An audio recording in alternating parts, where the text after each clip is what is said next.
Hello, this is Micah Keel again, and we're going to talk a little bit this time sort of about the methods involved in interpreting the Bible. And I want to introduce you to a word you may or may not know, I'm not sure, but that word is exegesis. And we're also going to talk a little bit about some things you can do if you get stuck or if you have a question that you don't know how to answer, how to find some of those answers.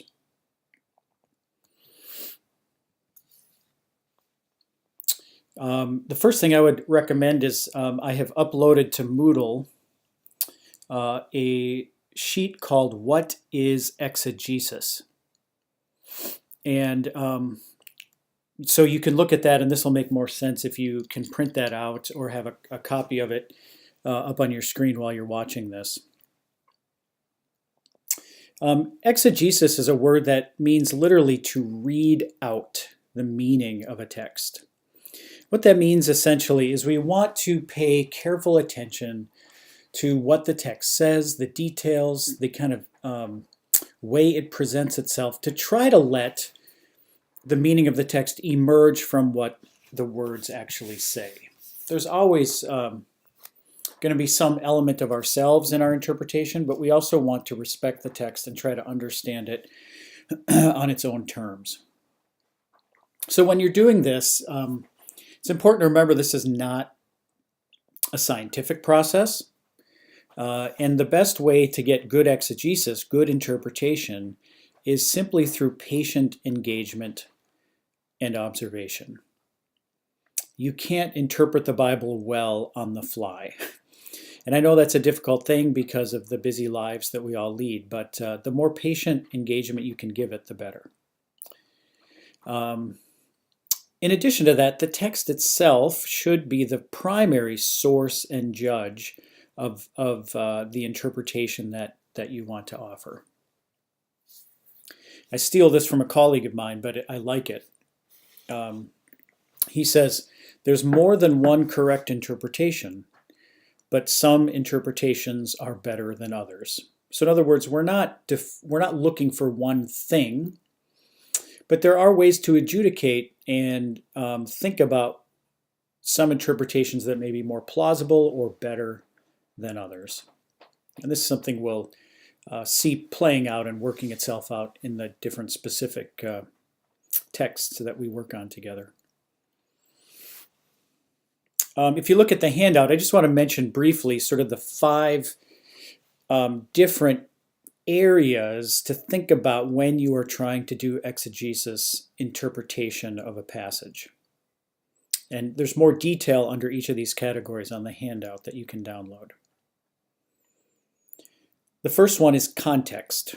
And this can mean a couple of different things. It can refer to the literary context that a text sits in. So what happens before this? What happens after this? Which book is it in? Is the author of the book it sits in known for certain perspectives or points of view? So the literary context is really important. But then we can also think, obviously, about the historical context. What was the world like when this was written? And that's a huge topic that can take you in all sorts of different places. You could ask about details. What do you notice? What seems unexpected or surprising? What catches you? What sense of the author's intention do you get by what's emphasized and mentioned or highlighted and what's left out? Is there vocabulary or terminology you don't know? This is very common in the Old Testament. If you don't know a word, what it means or what it refers to, you got to find out. You can't understand a text if you don't know what the language is saying. Are there references to geographical places, people, rulers, empires that you need to know some information about? Does the author refer to cultural or religious idioms that need explanation? Cultural or religious practices, historical references, assumptions. Assumptions is the next one. And this works 2 ways as well. First, you can ask, what assumptions does the text make? What does it assume that you know? And this is interesting because in the ancient world, an author might be able to assume that somebody knew something that we have no idea what that assumption would be. This also works the other way. What assumptions do you make about the text as you come to it? Are the assumptions you have different than the assumption of the original reader or the author? Characters. This is sort of a literary category. How are they presented? What details describe them? What do they do? What do they not do? What do they say? Are they real historical or are they literary? The most important character probably is God. It's okay to think about God as a character in the text. What does a text say about God? What does God do and not do? What does God say or not say? And then finally, form. We've talked about this in a previous lecture, but what type of literature are we reading? Is it poetry, narrative, song, history, myth, legend, oracle, letter, parable? All of these different kinds of literature exist within the Old Testament. And the more you know about what kind of literature you are reading, the better situated you will be to interpret it well. So, thinking about these categories, sort of the process of exegesis is one that I like to think of in this way. You read the text closely and carefully, read it again, and then ask questions of it. Accumulate questions. Any question is legitimate. After you've done that, step back and maybe see if you can prioritize those questions or organize them. Are some of them getting at the same thing? Do they fit into different categories? Maybe choose the ones that seem most important or the most promising. Then try to answer them. You may or may not be able to, and we'll talk a little bit in a minute about what to do when you can't answer a question or some tools that are available to you. And then once you have some of those answers, can you use those answers to try to piece together a sense of what the text is trying to say? What is its claim? What do you think this author had in mind when they were writing this text? To demonstrate this, I'd like to turn to Genesis chapter 11, verses 1 through 9. Might be a good idea to just stop and read that right now. You can pause this video and just take 5 minutes, read Genesis 11, 1 through 9, maybe even jot down some questions that you have. I know this isn't interactive, so I don't know what your questions will be. But why don't you do that now? If you're back from jotting down some questions, here are some questions. I've taught this text a lot that I think are good. There's certainly dozens that could be generated from this text. So if you think about exegesis, one of the things you might want to ask is, what kind of story is this? What form or genre of literature is this? One way to answer that would be, there's a certain kind of literature in the ancient world called an etiology. This was a story that ancient people would tell that was meant to explain some phenomenon that they otherwise couldn't explain or understand. These types of stories are very common in the ancient world. I'm from Minnesota originally, and so we had legends about Paul Bunyan. Why are there so many lakes in northern Minnesota? Well, because Paul Bunyan stomped across the land and made all these impressions that then filled with water. That's an etiology. It's a myth, a story that explained the origin of something. So one way of thinking about the Tower of Babel story is that it was a story meant to explain why everybody across the known world spoke different languages. Why do the people on the other side of the valley speak a language that's different from us? Why can't we communicate with them? And so there could be some core history of this story whose origins lie in an etiology. Now, that being said, this story is much more than an etiology as well. It's an etiology that's been placed into a broader context at the beginning of the book of Genesis that's laying out sort of the primeval foundations of an entire group of people and an understanding of their relationship with God. So it's certainly much more than just an etiology about languages.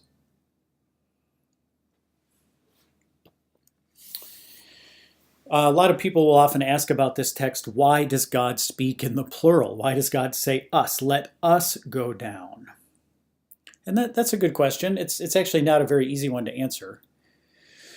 In a literal sense, in the literal sense of the text,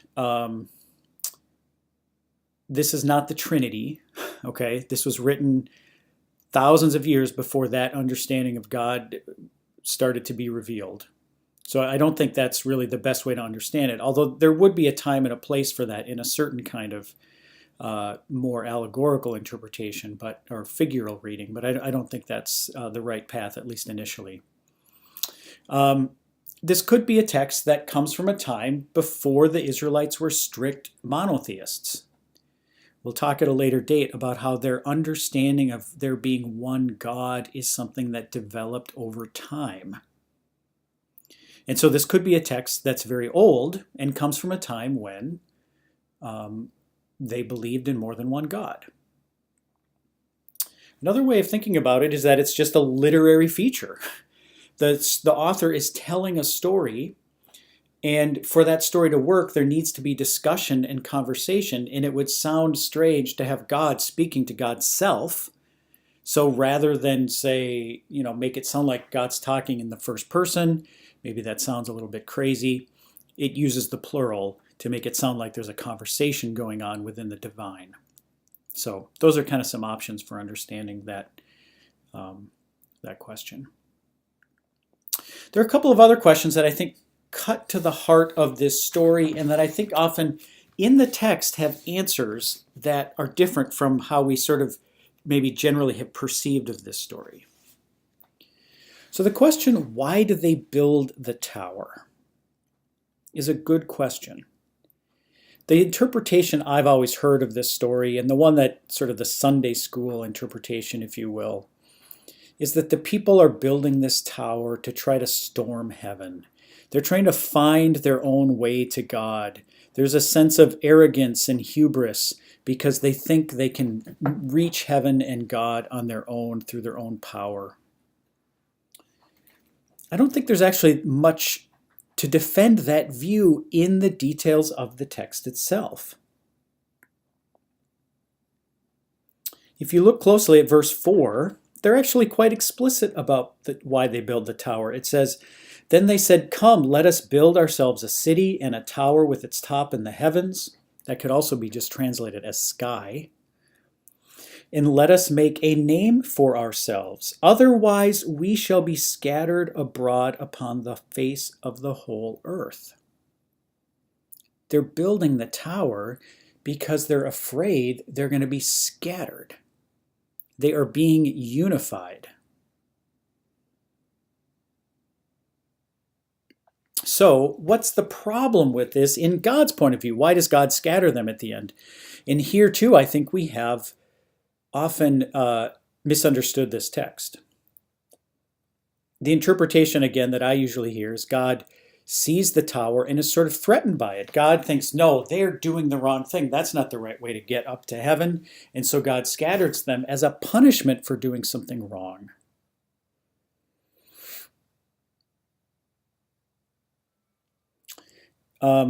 That also, I think, is not defensible in the text.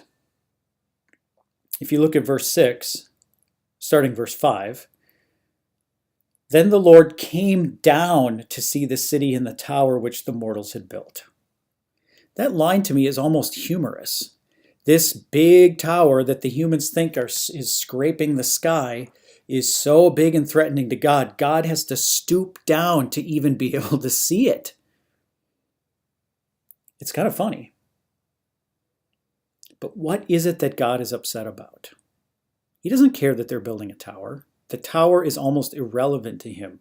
The very first thing God says, verse 6, and the Lord said, look, they are one people and they have only one language.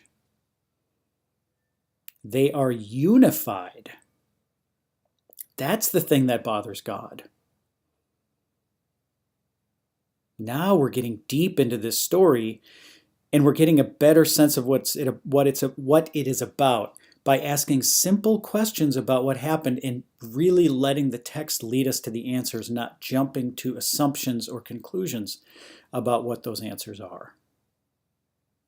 So what's the problem here? In order to kind of work our way out of this, why the people are afraid of being scattered and why God doesn't want them to be unified, we actually have to turn to another kind of one of these categories of exegesis, which is context, and look at things God has told the Israelites already. What does God say in Genesis chapter 1, verse 28? Be fruitful and multiply and fill the earth. God has told them not to huddle up, but to spread out. After the story about Noah, God tells them the same exact thing again. Fill the earth. What this means then is God isn't punishing them. He's just correcting them. He is instituting through divine power his preferred state of affairs. And what I find so powerful about this is if the multicultural situation of humanity in all its diversity is a result of this story, or at least the story is meant to explain it, then that situation of a diverse humanity is the result of divine punishment. I don't think that's really the right way to think about it, and I don't think it's the right interpretation of this story. The diverse situation of humanity is actually the thing that God intends. And the reason God scatters them is because the people were not doing it. It's more like if I were to walk into the kitchen and I'd see my 2-year-old son playing with a knife. I probably wouldn't punish him for that. He's not really even old enough to, well, maybe he should understand. But rather than punish him, I would take the knife away and give him something else. I would redirect. And then I'd put the knife somewhere where he can't reach it next time. But anyway, this is the kind of thing that can come out of exegesis. You can come to a really profound, important modern payoff that diversity is important in God's eyes.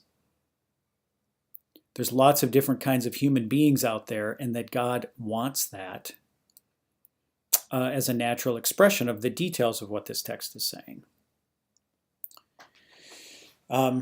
I'll start a thread on the website for some discussion about this text, about Genesis 11, 1 through 9, and I'm curious to get your thoughts, your questions about interpreting this text. So what happens if you can't answer a question? There's all sorts of stuff in Genesis 11 we could get into. Some of it I wouldn't know the answer to off the top of my head. Some of it is about building materials, bricks and mortar and bitumen. Some of it's about towers in general. You could ask about all sorts of things. So what do you do if you can't answer a question? There's a few options available to you. One, if you have a study Bible, you could look at the footnotes in your study Bible. But I would be very wary of these because oftentimes, at least in my humble opinion, they're bad. Sometimes they're helpful, but a lot of times what they do is they're too quick to explain away interesting problems. Or a lot of times they have some sort of agenda that they push that may or may not be helpful. So you can look at the footnotes, but I would always be suspicious of the footnotes. Another kind of resource is what is called a commentary. These are books that are dedicated specifically to interpretation of the Bible. So there are some commentaries called one-volume commentaries, which are one you might be familiar with is the New Jerome Biblical Commentary. That's one volume that will have an entry on each book of the Bible. There's another one called, which would be a multi-volume commentary, and this is one where there will be one volume, one book for each book of the Bible. So that has a lot more detailed information. They progress verse by verse, probably more detail than you need in your ministry, but some churches will have a commentary series available, or some dioceses will as well.